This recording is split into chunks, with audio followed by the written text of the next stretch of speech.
Hello, good day. I am Dr. Rajan Mehra, working as a senior cardiac surgeon with the Alchemist Hospital, Panchkula. As the world is going to celebrate the World Heart Day 2016 on 29th September with the slogan Power Your Life, it is the time to look back at the past, review the present scenario of the disease pattern in the world and plan for the future. We know that our heart is a size of our fist and the strongest muscle in the body that keeps beating all the time.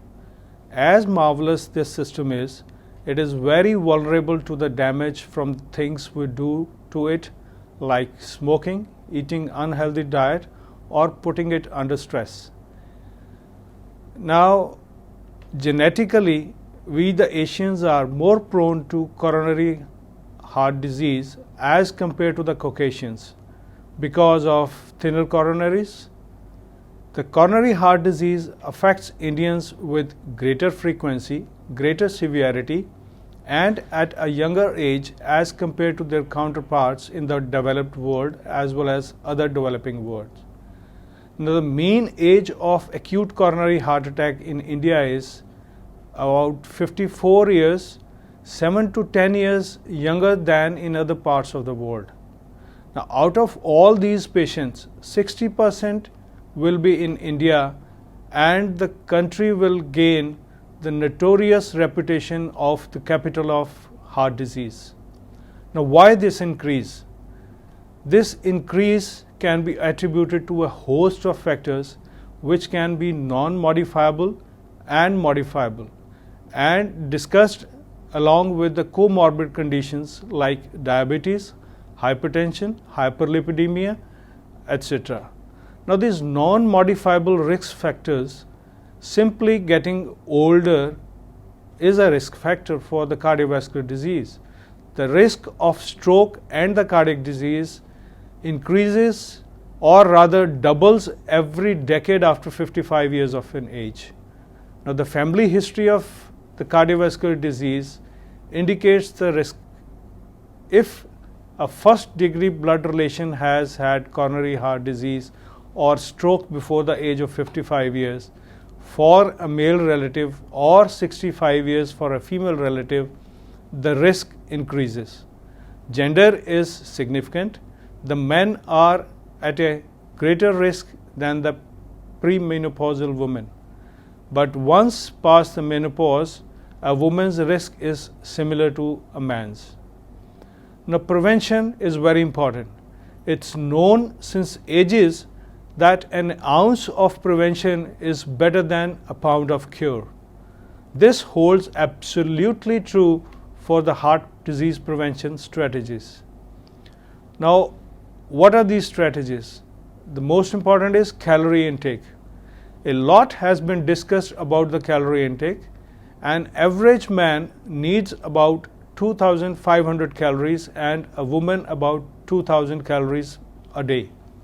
But in the present scenario, with the junk foods, we are consuming much more than the required. This leads to various problems like high blood pressure, high sugar, obesity, etc. The monosaturated fatty acids in refined oils, olive oils, are considered good for the heart as compared to the saturated fats found in the fried foods, which leads to the clogging of the arteries and hence the heart attack. Now, one of the most important factors is stress. The present lifestyle is such that the stress is imminent.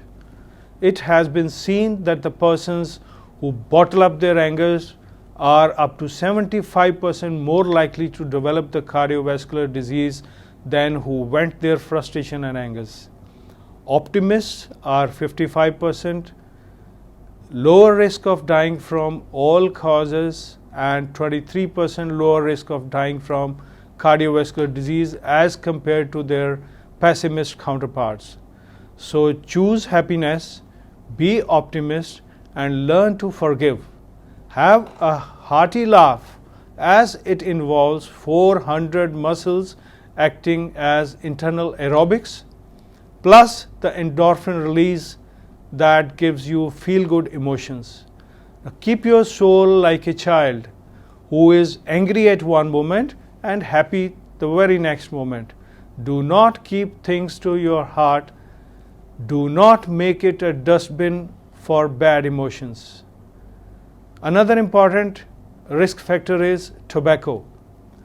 With each puff, you are taking more than 4,000 chemicals in your body, out of which 50 are known to cause cancer. Two of the main poisons which are well known are nicotine and carbon monoxide. It has been seen that who continue to smoke die at an average 10 years younger than people who do not smoke. No matter how long you have smoked, the risk of heart attacks starts decreasing just 24 hours after you give up smoking. So quit smoking right away. Now, alcohols. A lot of literature is there on alcohol. One peg of 30 ml a day may be beneficial but not proven. There is a French paradox. In fact, many French people smoke and eat a diet rich in saturated fatty acids, but still they have almost 50% less incidence of cardiac disease. This has been attributed to consumption of red wine and the Mediterranean diet, I will say, including fresh fruits and vegetables, olive oil, garlic and fish. Now, another important risk factor is the comorbid conditions. Various comorbid conditions like high blood pressure, diabetes, not only affect the heart but also the other organs in our body like brain, kidneys, eyes and lungs. For this reason, these are labeled as silent killers. If these are properly controlled, there is a significant reduction in the incidence of cardiovascular diseases. Now, one of the very important aspects is exercise. An important lifestyle modification is to remain active.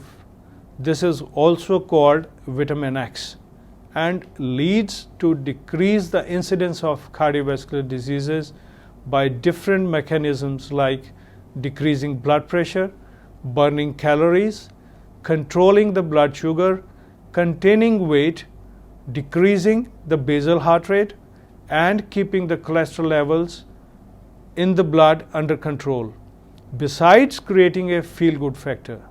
Now, take your heart for the walk.